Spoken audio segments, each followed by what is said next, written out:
আল্লাহর হাবিব বলেন, আল্লাহ আমার উম্মতের গুনার কারণে পূর্বের উম্মতের মতো তাদেরকে তুমি ধ্বংস করে দিও না। আগেকার উম্মতকে যেভাবে ধ্বংস করে দিয়েছো, হালাক করে দিয়েছো, আল্লাহ আমার উম্মতকে এইভাবে শেষ করে দিও।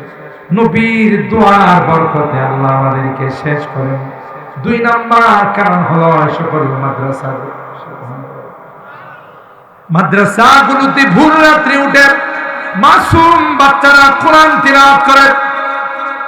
যখন আমরা ঘুমাই থাকি, ঘুমের ঘরে বেহুশ হয়ে থাকি, তখন ওই মাসুম বাচ্চারা কোরআন তিলাওয়াত, তাহাজ্জুদের নামাজ পড়ে জাতির জন্য আল্লাহর কাছে দোয়া করে, আল্লাহ সাতিয়ান গ্রামের মানুষগুলোকে মাফ করে দাও, অত্র এলাকার মানুষগুলোকে মাফ করে দাও। এই জন্য ভূমিকম্প কয়, তোদের গুনার কারণে গেছিলাম, চলে আসলাম, ওই সকল মাসুম বাচ্চাদের দোয়ার কারণে ফেরত আসলাম। সুবহানাল্লাহ কইবেন না? গোটা বাংলাদেশে যেই পরিমাণ কোরআনের মাদ্রাসা, পৃথিবীর কোথাও এত কোরআনের মাদ্রাসা নেই। আর এই কারণে সব গজব আযাব থেকে আল্লাহ বাংলাদেশকে সব দিক থেকে হেফাজত করে। ঠিক কিনা বলুন? করোনা সারা বিশ্বকে কি হাসর দেখাই গেছে, কথা বলেন ঠিক কিনা? কিন্তু সেই তুলনায় আমাদের দেশে কিছুই হয় না, আল্লাহ হেফাজত করছে। আরো বড় বড় বিপদ আমরা যদি কোরআন থেকে দূরে চলে যাই। অতীতের ইতিহাস তাই বলে, নাম ছিল আবুল হিকাম, হয়ে গেছে আবু জাহেল। মনে আছে 2জন পিচ্ছি কি করছে, সিনার মধ্যে যায় বসছে। বুখারী শরীফের কথা। আব্দুর রহমান ইবনে আউফ বলেন, এই 2টা ছেলে যখন আমার কাছে আসলো, মনে মনে ভাবলাম বোধহয় এরা আমার খেদমত করবে, ব্যাগ টানবে, আমার খাদেম হবে। কিন্তু না, আমাকে এসে বলে, চাচা শুনেছি বড় দুশ্মনটা যুদ্ধের ময়দানে। চাচা ডাক দেয়া বলে, কি করবা?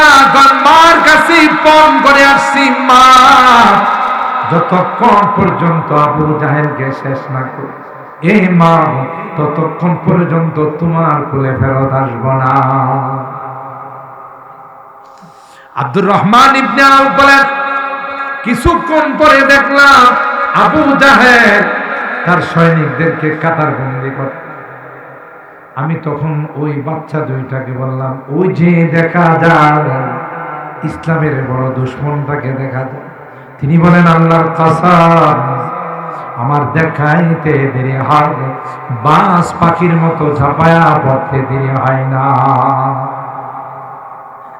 तौहीद ने बख्शी है हमें हौसला मंदी, तौहीद ने बख्शी है हमें हौसला मंदी, हम मिल्लत इस्लाम के जाबाज सिपाही, हम मिल्लत इस्लाम के जाबाज सिपाही, हम खालिद दर्रार की अज़मत का निशान है, हम खालिद दर्रार की अज़मत का नशा है, हम कासिम महमूद की गैरत का नशा है।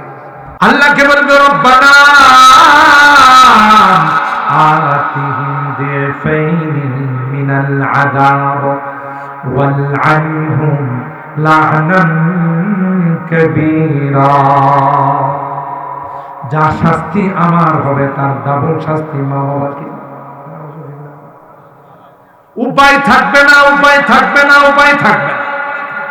তাই আসুন জীবনের মধ্যে পরিবর্তন নিয়ে আসি। যুবক, না নেশা করা যাবে না, নামাজ ছাড়া যাবে না, অবৈধ সম্পর্ক করা যাবে না, কোনোভাবে সুদী কারবারে লিপ্ত হওয়া যাবে না।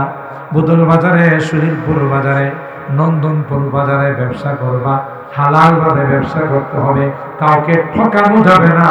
2 নাম্বার মাল দিয়ে কোনদিন বলা যাবে না 1 নাম্বার মাল। কথা বলেন ঠিক কিনা?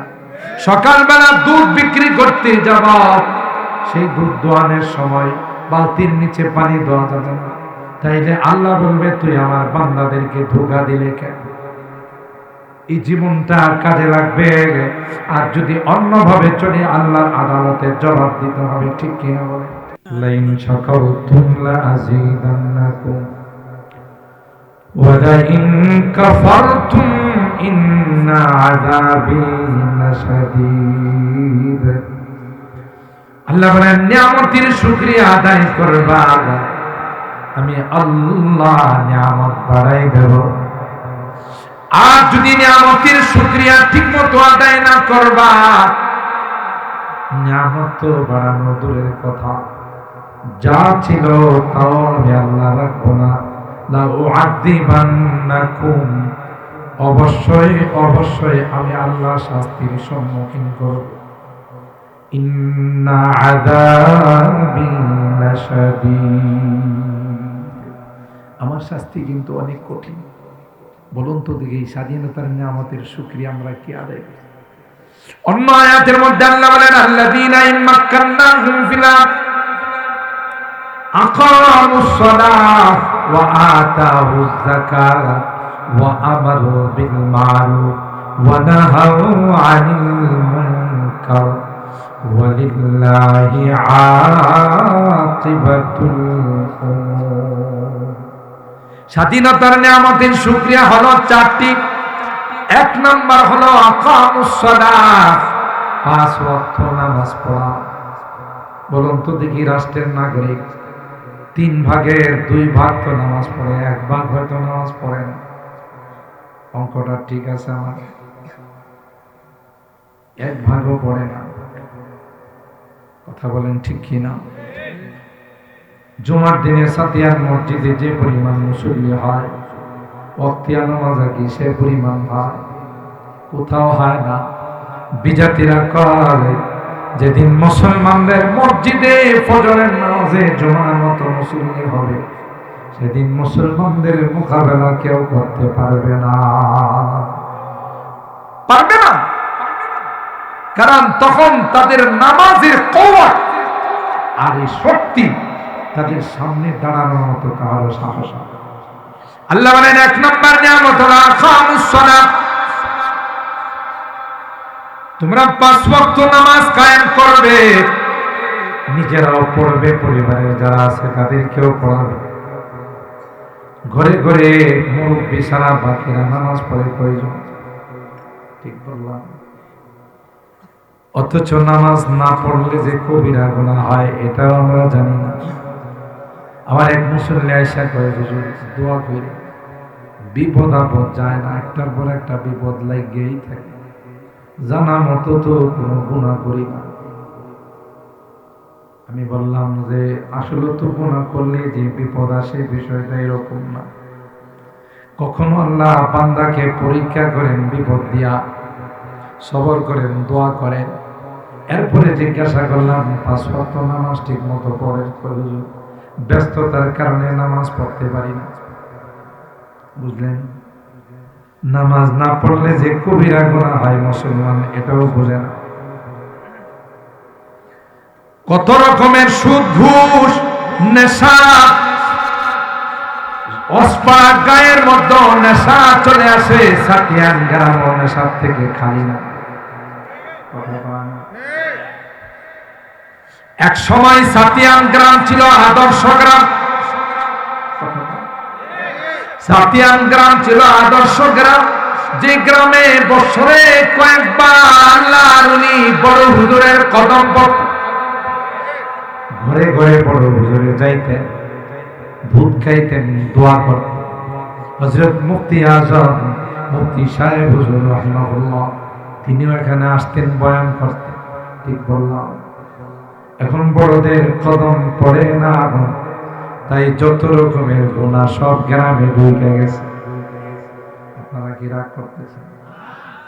জুয়া খেলা, তাস খেলা, ভণ্ডপীর, কথা কয়, ভণ্ডপীর, নেশা করা, ইয়াবা খাওয়া, বাবা খাওয়া, নারীদের সঙ্গে অবৈধ সম্পর্ক করা, এমন কোন গর্হিত কাজ নাই যেগুলো হচ্ছে না।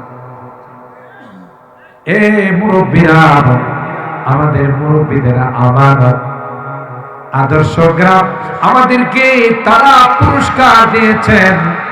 আর আদর্শ গ্রাম তখনই হয় যখন গুনাহমুক্ত গ্রাম হয়। আমি কি ঠিক বললাম?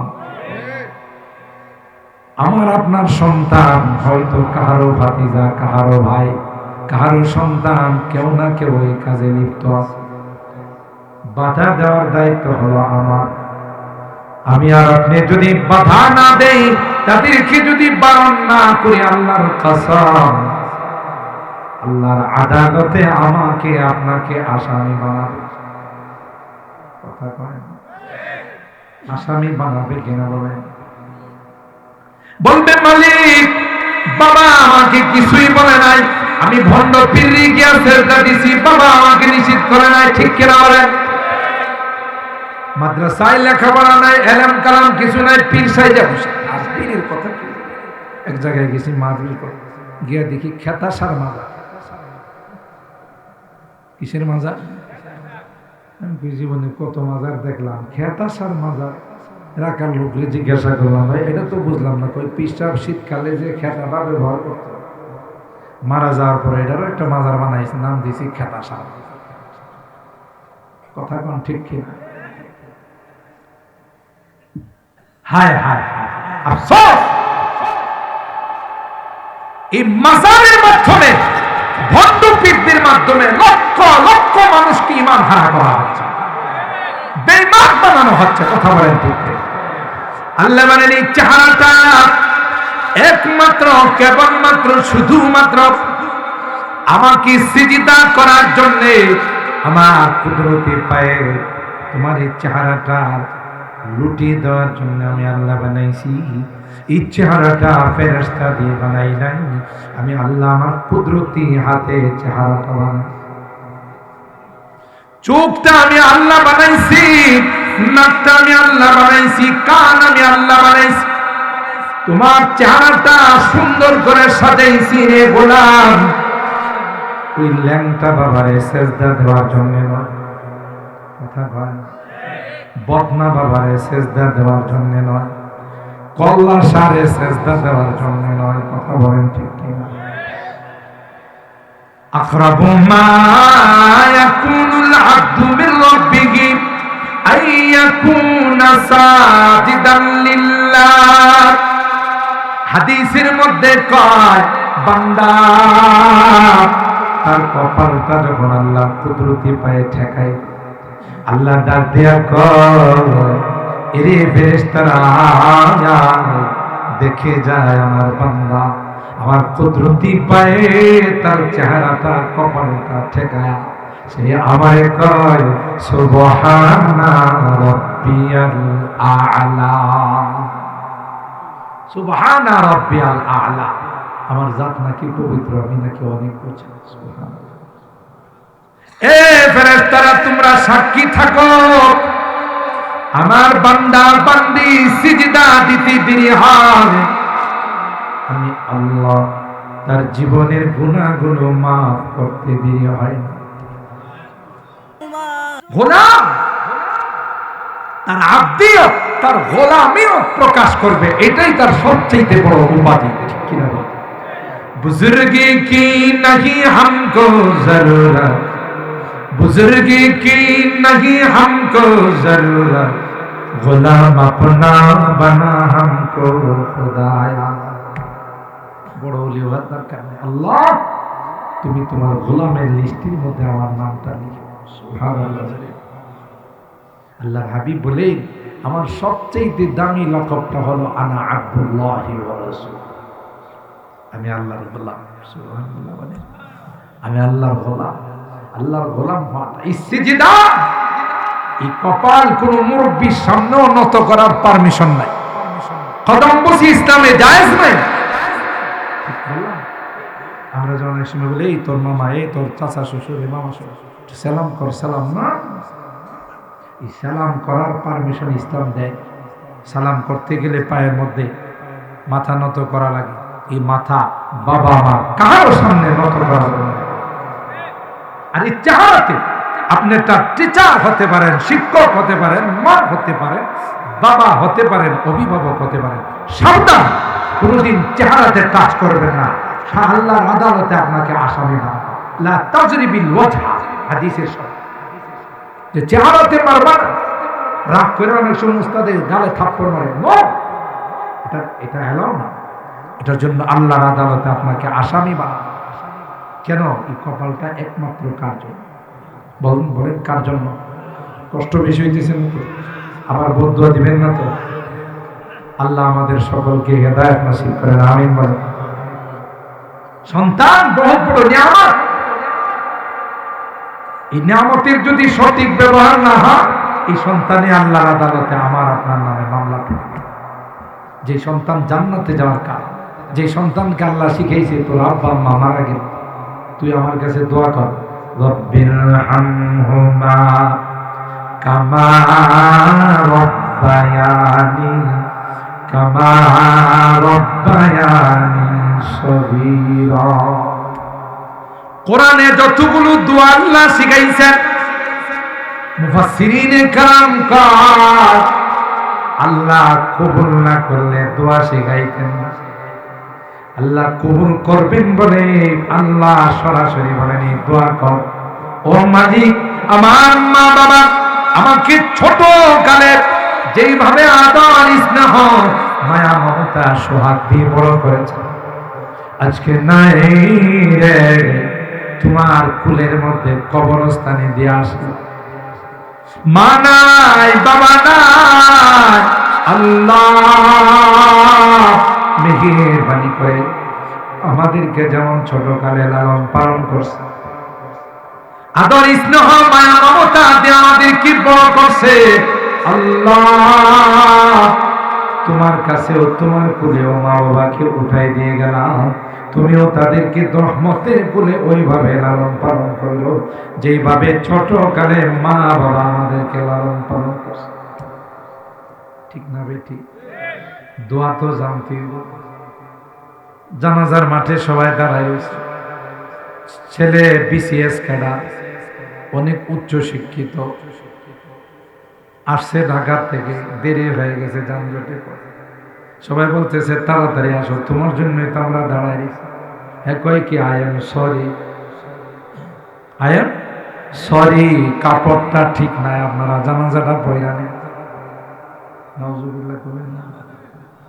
আরে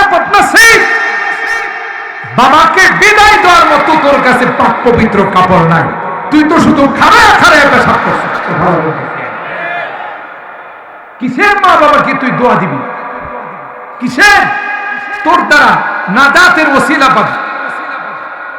হাফিজে কোরআন বানাও নাই, আলেম বানাও নাই, হাফেজ হলে খতম করে বলতো আল্লাহ বাবা মা বড় কষ্ট করে আমাকে হাফেজ বানাইছে, না খাইয়া আমার খাবার ব্যবস্থা করেছে, আমার লেখা পড়ার খরচ দিয়েছে, মালিক রে মা নাই বাবা নাই। কোরআনে কারীম খতম করে মা বাবার জন্য তোমার কাছে ক্ষমা চাইলাম, আল্লাহর কসম ক্ষমা চাইতে দেরি হয়, ওই মা বাবাকে মাফ করতে দেরি হয় না।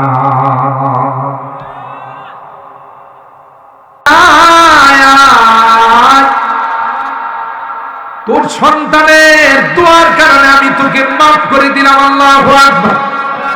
আর জোরে বলেন আল্লাহু আকবার।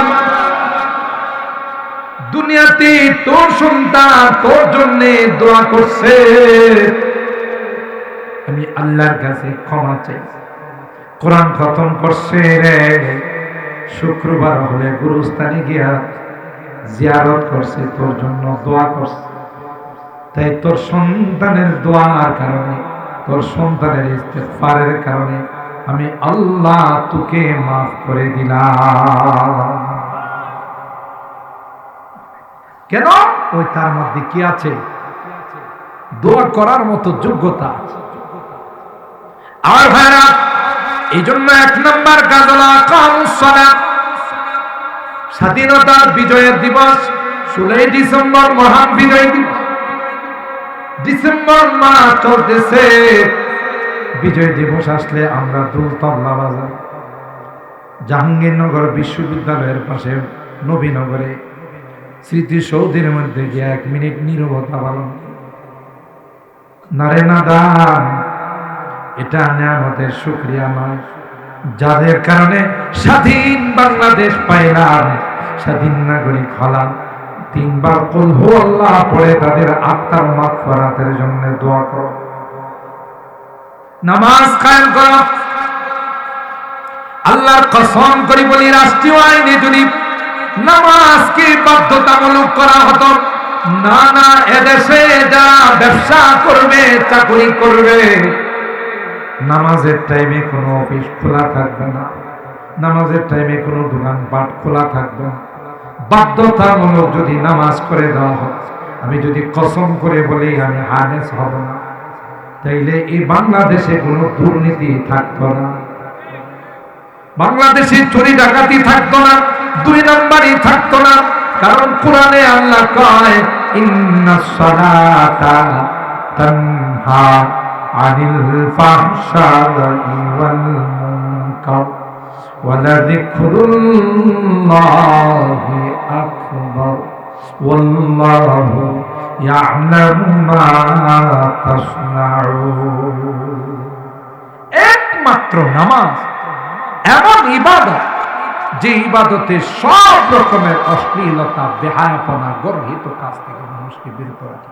আরে যদি নামাজি হয়ে যেত, দেশে ভূমিকম্প আসতো না, করোনা আসতো না, সিডর আসতো না, ডেঙ্গু আসতো না, চিকনগুনিয়া আসতো না। শুধু তো আমাদের বেনামাজি হওয়ার কারণে, গুনাহ করার কারণে কয়টা যুবক আছে যে যুবকগুলো রাত দিন 24 ঘন্টা শুধু গান আর গান আর শুধু উলঙ্গ ছবি দেখা। যুবকরা রাগ করো না, শয়তানে লাগাই ঘন্টা কি ঘন্টা তার জীবন বরবাদ করে দিচ্ছে। আপনি এই যুবক যুবতীদের দিকে ভালো কি আশা করতে পারেন? দেখতে দেখতে দেখতে দেখতে তার চরিত্র নষ্ট হয়ে যায়। কথা বলেন ঠিক কি? আল্লাহ বহুত বড় মেহেরবান। যে পরিমাণ গুনাহ আমরা করি, যদি শাস্তি দিতেন বহু আগে ফিনিশিং দেওয়া হয়, কিন্তু মা'হুম আসবারা আলা আযম ইসমাউহু মিনাল্লাহ ইয়াদউনা লাহুল ওয়ালাদ সুম্মা ইউআফিহিম ওয়া ইয়ারযুকুহু। বহুত ধৈর্যশীল। দেখেন ধান শুকাবার জন্য উড়ানে দিছি, ছাদে দিছি, এমনি আকাশটা অন্ধকার হয়ে গেছে। আরে বাপরে, কি যে বকাবকি আল্লাহরে শুরু করে। তুমি আর সময় পেয়েছিলাম, আমি আর ধানটা শুকাবো, তোমার বৃষ্টি দেওয়ার সময় হয়েছে, আজারে থাকো তো, কোনো কাম নেই তো। হয় না এই কথাগুলো? যে বেটা রুদ্রের দরকার, বৃষ্টি আইলে গালিগালাজ করে, বৃষ্টির দরকার, রুদ্র আইলে তোমার কি পানি শুকিয়ে গেছে? আর বাচ্চা যদি একটা মারা যায়, মহিলারা বিলাপ করে তো আল্লাহরে যা কয়। তোমার আমার এত পছন্দ, আমার পোলার এত পছন্দ হয়েছে, আর পোলা বইন দেখো না, কথা পায় না। বলবেন না, আপনি সবর করেন, ধৈর্য ধারণ করেন, এই বাচ্চার বিনিময়ে আল্লাহ আপনাকে জান্নাত দিবেন। সুবহানাল্লাহ। আল্লাহ বলেন, তোমরা যা পাপাচারে লিপ্ত হও, আমি যদি এগুলোর উপরে শাস্তি দিতাম, 100%-এর মধ্যে 95% মাফ করে দিই, 5%-এর উপরে মাঝে মধ্যে একটু ঝাঁকুনি দিয়ে আইলো, কিন্তু কথা পায় না।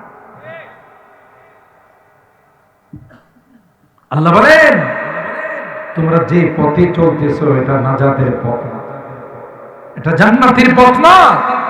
পর্দা নাই, পশিদা নাই। বাংলাদেশে এমন কোন জায়গা নাই, এখন তো আরেক মহামারী শুরু হয়েছে, যেখানেই মাহফিল হয়, মাহফিলের 3 গুণ মানুষ দোকানে থাকে। শুধু আমাদের সাতিয়ার না, সারা বাংলাদেশ। আমরা মাহফিলে ঢুকতে গেলে গাড়ি নিয়ে কখনো মাহফিলে ঢুকতে আধা ঘন্টা লাগে। হ্যাঁ হ্যাঁ, কি হয়েছে? ওখানে কি পাওয়া যায়? বুট বাদাম, মোড়ালি, সিমের বিচি। এটি তো বাংলাদেশ স্বাধীন হওয়ার পর আর কোনো দোকানে বাজারে দেখা যায় না। শয়তান ওখানে বুট খা, বাদাম খা, মোড়ালি খা, কথা কয় না। আর আরো আশ্চর্যের ব্যাপার, নারী পুরুষ একাকারে মার্কেটিং করে। মাহফিল শুনতে এসে মার্কেটিং করে। আরে কি অবস্থা! আর বাজারে গেলে তো সুবহানাল্লাহ, লেডিস কাস্টমার ছাড়া আর কোনো কাস্টমার নজরেই পড়ে না। কিসের বুদল বাজার বলেন, কিসের নন্দনপুর বাজার বলেন, আর কিসের ব্রাহ্মণবাড়িয়ার মার্কেট বলেন, দোকানে যদি একটা কাস্টমার থাকে পুরুষ, 10টা কাস্টমার মহিলা। আমি কি অবাস্তব বললাম? অবাস্তব বলি না? দেখেন কি অবস্থা। কেন মা জাতি এত বাহিরে যাবে? কে আমাদের মা দাদিরা এরা জীবনে বাজারে যায় নাই? এরা কি চলে না? কথা বলেন। জীবনে কোনোদিন বাজারে গেছে? যা দিছে তাই বলছে। আর এখন বাজারে যাওয়া লাগবে, পচা আলু কিনবার জন্য বাজারে, পচা পেঁয়াজ কেনার জন্য বাজারে যায়। এত বাহিরে আমাদের ঘোরাফেরা, যে কারণে আল্লাহর গজব একটার পর একটা গজব আমাদের উপর আসতেছে। তাও আল্লাহ কই সময় আছে, তাওবা কর। তাওবা যদি না করিস চূড়ান্ত খেলা হবে, চূড়ান্ত ফাইসালা হয়ে যাবে। আর আমার কোনো ব্যাপার না তোদেরকে সাইজ করা। আমি মুহূর্তের মধ্যে তোমাদেরকে শেষ করে আবার নতুন জাতি পৃথিবীতে বসবাস করা। আল্লাহর এই ক্ষমতা আছে না? ইয়াশা ইউযহিবিকুম ওয়া ইয়াতি বিখালকিন জাদীদ ওয়া মা যালিকা আলাল্লাহি বিআসিস। কই যে এটা আমার জন্য কোনো ব্যাপার না, আমি মুহূর্তের মধ্যে শেষ করে দিতে পারি। কিন্তু দেই না কেন? তোমাদের নবী দোয়া করে গেছে। সুবহানাল্লাহ। আল্লাহর হাবিব বলেন, আল্লাহ আমার উম্মতের গুনার কারণে পূর্বের উম্মতের মতো তাদেরকে তুমি ধ্বংস করে দিও না। আগেকার উম্মতকে যেভাবে ধ্বংস করে দিয়েছ, হালাক করে দিয়েছ, আল্লাহ আমার উম্মতকে এইভাবে শেষ করে দিও। নবীর দোয়ার বরকতে আল্লাহ আমাদেরকে শেষ করেন। 2 নাম্বার কারণ হলো সকল মাদ্রাসাগুলোতে ভোর রাত্রে উঠে মাসুম বাচ্চারা কোরআন তিলাওয়াত করে। যখন আমরা ঘুমাই থাকি, ঘুমের ঘরে বেহুশ হয়ে থাকি, তখন ওই মাসুম বাচ্চারা কোরআন তিলাওয়াত, তাহাজ্জুদের নামাজ পড়ে জাতির জন্য আল্লাহর কাছে দোয়া করে। আল্লাহ সাতিয়ান গ্রামের মানুষগুলোকে মাফ করে দাও, অত্র এলাকার মানুষগুলোকে মাফ করে দাও। এই জন্য ভূমিকম্প কর, তোদের গুনার কারণে গেছিলাম, চলে আসলাম, ওই সকল মাসুম বাচ্চাদের দোয়ার কারণে ফেরত আসলাম। সুবহানাল্লাহ। গোটা বাংলাদেশে যেই পরিমাণ কোরআনের মাদ্রাসা, পৃথিবীর কোথাও এত কোরআনের মাদ্রাসা নেই। আর এই কারণে সব গজব আযাব থেকে আল্লাহ বাংলাদেশকে সব দিক থেকে হেফাজত করে। ঠিক কিনা বলুন? করোনা সারা বিশ্বকে কি হাসর দেখাই গেছে, কথা বলেন ঠিক কিনা? কিন্তু সেই তুলনায় আমাদের দেশে কিছুই হয় না, আল্লাহ হেফাজত করছে। আরো বড় বড় বিপদ আমরা যদি কোরআন থেকে দূরে চলে যাই। অতীতের ইতিহাস তাই বলে, নাম ছিল আবুল হিকাম, হয়ে গেছে আবু জাহেল। মনে আছে 2 জন পিচ্ছি কি করছে? তার সিনার মধ্যে যায় বসছে। বুখারী শরীফের কথা। আব্দুর রহমান ইবনে আউফ বলেন, এই 2টা ছেলে যখন আমার কাছে আসলো, মনে মনে ভাবলাম বোধহয় এরা আমার খেদমত করবে, ব্যাগ টানবে, আমার খাদেম হবে। কিন্তু না, আমাকে এসে বলে, চাচা শুনেছি বড় দুশ্মনটা যুদ্ধের ময়দানে আসছে। চাচা ডাক দেয়া বলে, কি করবা? মার কাছে ফোন করে আসছি, মা যতক্ষণ পর্যন্ত আবু জাহেলকে শেষ না করে, এই মা ততক্ষণ পর্যন্ত তোমার কোলে ফেরত আসব না। আব্দুর রহমান ইবনে আউফ বলেন, কিছুক্ষণ পরে দেখলাম আবু জাহেল তার সৈনিকদেরকে কাতারবন্দি করে। আমি তখন ওই বাচ্চা 2টাকে বললাম, ওই যে দেখা যায় ইসলামের বড় দুশ্মনটাকে দেখা যায়। তিনি বলেন, আল্লাহর কসম, আমার দেখাইতে দেরি হয়, বাস পাখির মতো ঝাঁপায়া পড়তে দেরি হয় না। तौहीद ने बख्शी है हमें हौसला मंदी, तौहीद ने बख्शी है हमें हौसला मंदी, हम मिल्लत इस्लाम के जाबाज सिपाही, हम मिल्लत इस्लाम के जाबाज सिपाही, हम खालिद दर्रार की अज़मत का निशान है, हम खालिद दर्रार की अज़मत का निशान है, हम कासिम महमूद की गैरत का निशान है। কিসের ভয়? তাওহীদ আমাদেরকে যে সাহস দিয়েছে, যে তাকত আর কুওয়াত দিয়েছে, কোনো কিছুর ভয় আমাদের নাই। আমাদের আছেন কে? আল্লাহ। কথা ঠিক বললাম? তাইলে কি আমাদের মনে চায় না যে আমার একটা ছেলে, আমার একটা ভাতিজা, আমার একটা নাতি হাফেজে কোরআন হয়? কারণ এ তো কিয়ামতের ময়দানে আল্লাহর আদালতে সুপারিশ করবে, বলবে আমার চাচা, আমার দাদা, আমার সাথিয়ান গ্রামের মানুষ, এরা আমাকে মহব্বত করে মাদ্রাসায় পড়াইছে, তাদের ওসিলায় আমার হাফেজ হয়েছে, তাই আল্লাহ এদেরকে জান্নাতে দেওয়া লাগবে, না হয় তোমার আদালত ছেড়ে দাও। আল্লাহ বলবেন যাও 10 জনকে নিয়ে যাও। আর বড় আলেম যখন হয়, ফামা যান্নুকুম বিল্লাযী আমিলা বিহা, আল্লাহ নবী বলেন একজন হাফেজের যদি 10 জনের সংখ্যা থাকে, একজন আলেমের কয়জন? হিসাব নেই। সুবহানাল্লাহ কইবেন না? একজন আলেমের হিসাব নাই। যত ইচ্ছা তত সুপারিশ করে আল্লাহ জান্নাতে নিয়ে। সুবহানাল্লাহ। তাই বলতেছিলাম যে নামাজ আমাদের কাজ, ধনীদের যাকাত দিতে হবে, আতাউল যাকাত, সৎ কাজের আদেশ, অসৎ কাজের নিষেধ। এই চারটা হলো বিজয়ের নিয়ামতের শুকরিয়া। এই চারটা যদি কেউ না করে, বোঝা গেল বিজয়ের নিয়ামতের শুকরিয়া সে আদায়। ঢোল তবলা বাজানোর নাম বিজয়? আরে এগুলো যখন বাজানো হয়, গান বাজনা, তখন আরো যারা দেশের জন্য শাহাদত বরণ করেছে, এরা বলে যে আমরা কি এই জন্য রক্ত দিয়ে আসছি, আমাদেরকে গানা দিয়া পাঠাই। এই জন্যে আমাদেরকে ঠিক হয়ে যেতে হবে, শুধরাইতে হবে। চলুন আমরা আমাদের অতীত কর্ম থেকে আল্লাহর কাছে তাওবা।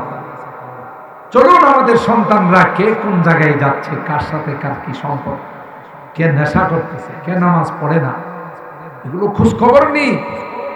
না হয় আপনি মনে করেন না আপনি 5 ওয়াক্ত নামাজ পড়া, তাহাজ্জুদ পড়া জান্নাতে চলে যাবেন। নো, যাইতে দিবে না। গামছা টান দিয়ে দাও, বাবা কই যা, জান্নাতে যাই, তাহলে আমারে নিয়ে যা। না না না, তুই তো নেশা করছিস, তুই তো মদ খাইছ, তুই তো ইয়াবা খাইছিস, বাবা খাইছিস, তুই নামাজ পড়িস না। আমারে কি আপনি কোনোদিন নিষেধ করছেন? কথা কয় না। তখন আপনি কি জবাব দিবেন? আপনি তো নিষেধ করেন, আপনি তো সন্তানের খোঁজ খবর রাখেন নাই। আল্লাহকে বলবে রব্বানা আতিহিম দিফাইনি মিনাল আযাব ওয়ালআনহুম লা'নান কাবীরা। যা শাস্তি আমার হবে তার ডাবল শাস্তি মা বাবাকে। উপায় থাকবে না, উপায় থাকবে না, উপায় থাকবে না। তাই আসুন জীবনের মধ্যে পরিবর্তন নিয়ে আসি যুবক। না না, নেশা করা যাবে না, নামাজ ছাড়া যাবে না, অবৈধ সম্পর্ক করা যাবে না, কোনোভাবে সুদী কারবারে লিপ্ত হওয়া যাবে না। বুদল বাজারে, শহীদপুর বাজারে, নন্দনপুর বাজারে ব্যবসা করবা, হালাল ভাবে ব্যবসা করতে হবে, কাউকে ঠকানো যাবে না। 2 নাম্বার মাল দিয়ে কোনদিন বলা যাবে না 1 নাম্বার মাল। কথা বলেন ঠিক কিনা? সকালবেলা দুধ বিক্রি করতে যাব, সেই দুধ দোয়ানের সময় বালতির নিচে পানি দেওয়া যাবে না। তাইলে আল্লাহ বলবে তুই আমার বান্দাদেরকে ধোঁকা দিলে কেন? এই জীবনটা কাজে লাগবে। আর যদি অন্যভাবে চলে আল্লাহর আদালতে জবাব দিতে হবে। ঠিক কিনা বলে? আমাদের সন্তানদের প্রতি খেয়াল রাখবো তো ইনশাআল্লাহ। যে কথা শুরুতে বলছিলাম, আমাদের ইতিহাস ঐতিহ্য সাতিয়ান গ্রামে, এটা ধরে রাখতে হবে। এটাকে বিলীন করে দিলে হবে না, বিলিয়ে দিলে চলবে না। যেইভাবে সন্তানরা দিনের পথে থাকবে, সেই পথে আমাদেরকে কেয়ারফুল থাকতে হবে। থাকবো তো ইনশাআল্লাহ? সবাই হাত তুলে আল্লাহকে দেখায়, লিল্লাহি তাকবীর, লিল্লাহি তাকবীর। আল্লাহ আমাদের হাত কবুল করুন। দোয়ার কথা বলে আমি দোয়াতে চলে যাচ্ছি। দোয়া অনেক বড় ইবাদত। আল্লাহর কাছে দোয়া করলে, চাইলে আল্লাহ খুশি হয়। সুবহানাল্লাহ বলেন। আর এই ভূমিকম্প সহ যত শাস্তি আছে আল্লাহ আমাদেরকে দিচ্ছেন আল্লাহর কাছে তাওবা করার, ঠিক কিনা বলেন? যত বেশি তাওবা করব তত আল্লাহ বিপদ মুক্ত রাখবে। আর তাওবার মানে হলো আগে যা করছি তা ছেড়ে দিতে হবে, ভবিষ্যতে করবো না অঙ্গীকার পেশ করতে হবে, ঠিক কিনা বলেন? আর যা হয়ে গেছে তার উপর লজ্জিত হতে হবে। আমরা যদি এইভাবে তাওবা করি ইনশাআল্লাহ, ইনশাআল্লাহ আল্লাহ আমাদেরকে গজব দিয়ে মারবে না। আমরা যদি আমাদের মুরব্বীদের রুহের মাগফিরাতের জন্য দোয়া করি তাইলে তারাও কবরে শান্তিতে থাকবে, তাদের রুহানে দোয়া আমাদের মাঝে আসবে, আমরাও শান্তিতে থাকবো। আল্লাহ রাব্বুল আলামিন আমরা এই পর্যন্ত যা শুনলাম সবগুলোর উপর আমল করার তৌফিক দান করুন। এবং আমরা আমাদের এই ঐতিহ্য, আমাদের এই মাদ্রাসা সাতিয়ার গ্রামের এই মসজিদ মাদ্রাসা, কেন্দ্রীয় মসজিদ মাদ্রাসা, এটা আমাদের বাপ দাদাদের রেখে যাওয়া ঐতিহ্য। এর প্রতি আমরা সকলেই সুদৃষ্টি রাখবো। মাদ্রাসার ছাত্রদের যখন এই লজিংয়ের দরকার হবে, 2 লোকমা তাকে খাওয়াবো। এতে যে কত বড় ব্যবসা হবে আল্লাহর সঙ্গে এখন টের পাবো না। যখন চোখটা বন্ধ হয়ে যাবে তখন বুঝে আসবে, হাইরে আমার এই খাওয়ানোটা, 2 লোকমা খাবার হাফেজ ছাত্রদেরকে খাওয়ানোতে আমার কি লাভ হয়েছে, কি আল্লাহ তাআলা খুশি হয়েছে। আমরা এইভাবে যদি সহযোগিতা করি ইনশাআল্লাহ, ইনশাআল্লাহ আমরা নিজেরাও সফল হব। যারা দুনিয়া থেকে চলে গেছেন এরাও কবরের মধ্যে শান্তি পাবে, ঠিক কিনা বলেন? আল্লাহ আমাদের সকলকে তৌফিক দান করুন। যারা এই মাদ্রাসায় আমরা দান খায়রাত করেছি আল্লাহ সকলের দানগুলোকে কবুল করুন। যারা বিভিন্নভাবে দোয়া চেয়েছেন, বিশেষ করে আমাদের এই গ্রাম শহর আশপাশের গ্রামের বহু মানুষ বিদেশে থাকে, তাই বিদেশে যারা থাকে তাদের জন্য আমাদের দোয়া করার দরকার আছে না? বিদেশিদের কাছে চাইলেই মসজিদের জন্য, মাদ্রাসার জন্য, মাহফিলের জন্য দিতে দেরি করে। বিদেশিরা না থাকলে বাংলাদেশের চাকায় অচল হয়ে যায়, ঠিক কিনা বলেন? আমরা তাদের জন্য দোয়া করি, যারা অসুস্থ আছেন তাদের জন্য দোয়া করি, সবার জন্য দোয়া করি। আর দোয়ার আগে কিছু দিলে এটা আল্লাহর কাছে দোয়া কবুল হওয়ার জন্য সহায়ক হয়। আপনারা তো আমাদের কামালউদ্দিন খাদিম সাহেবের কাছে দিয়েছেন, এখন শুধু রুমাল যাবে 2-3 মিনিট, মাদ্রাসার ছাত্ররা রুমাল নেওয়া যাবে, কেউ যাবেন না, এক্ষুনি দোয়া হয়ে যাবে। আপনাদের যেন ঘুমের সমস্যা না হয়, আগামীকালের কাজের জন্য কোনো প্রবলেম না হয়, এই জন্য আমি আলোচনা সংক্ষেপ করছি, দোয়ার দিকে চলে যাচ্ছি। মাদ্রাসার ছাত্ররা এখন এই রুমাল নিয়ে যাচ্ছে, যে যা পারেন এই কোরআনের মাদ্রাসার জন্য, কোরআনের খাতিরে আমরা কিছু দেব ইনশাআল্লাহ, এতে আল্লাহ বরকত দিবেন। দ্রুত দ্রুত চলে যাও। আমাদের প্রধানমন্ত্রী সাবেক আর কি, বর্তমান সাবেক 3-3বারের মতো প্রধানমন্ত্রী অসুস্থ আছেন, বেগম খালেদা জিয়া, তার জন্য দোয়া চেয়েছেন। সব জায়গাতেই দোয়া হচ্ছে, আল্লাহ পাক যদি ওনাকে হায়াতে রাখেন তাহলে যেন সুস্থ করে দেন। আর হায়াত না থাকলে তো সারাদিন দোয়া করে লাভ নেই। হায়াত থাকবে না, আল্লাহ নিয়ে যাবে, আল্লাহ যেন ঈমানের সাথে নিয়ে যান, সেই দোয়া আমরা রব্বে কারিমের দরবারে করি। তাড়াতাড়ি তাড়াতাড়ি ব্যাগ নিয়ে আরো কয়েকজন গেলে ভালো হবে। দ্রুত প্রত্যেকেই মা বাবার জন্য, আমরা আত্মীয় স্বজনদের জন্য কিছু মাদ্রাসায় দান করি, ইনশাআল্লাহ আল্লাহ বরকত দিবেন। সকলের জন্য দোয়া করি। কলামনির বাচ্চা মিয়ার বউ অসুস্থ, দোয়া চাইছেন, আল্লাহ যেন তাকে সুস্থতা দান করেন, আমিন বলেন। আমাদের মামা মেম্বার মামা, ফুলমিয়া মেম্বার মামা অসুস্থ, কিছুদিন আগে রিং পড়ায় নিয়ে আসছে, আমি ওখানে হাত ফাউন্ডেশনে দেখতে গেছিলাম। মামা এই মসজিদের সভাপতি, নাম ছাড়া একজন 500 টাকা দান করেছেন, আল্লাহ কবুল করেন। আল্লাহ মামার হায়াতের মধ্যে বরকত দেন, সুস্থতার জিন্দেগি দান করেন। আরও যারা অসুস্থ আছেন, রোগী আছেন, সকলের জন্য আমরা দোয়া করি। আপনারা জানেন সাতিয়ানের হুজুর সকলের মুরব্বী, অনেক ওলামায়ে কেরামের উস্তাদ, আমাদেরও উস্তাদ, আমাদেরও মুরব্বী, পুরা গ্রামের বটবৃক্ষ ছায়া। হুজুর অনেক দিন পর্যন্ত অসুস্থ, আল্লাহ তাআলা যেন হযরতকে পরিপূর্ণ শিফা দান করেন, হায়াতের মধ্যে যেন বরকত দান করেন, আমিন বলেন। আমাদের উস্তাদ হাফেজ শাহ হুজুর খুব সুস্থ না, বয়স হয়েছে, আল্লাহ তাআলা যেন হুজুরকেও সুস্থতার জিন্দেগি দান করেন, নেক হায়াত দান করেন, আমিন।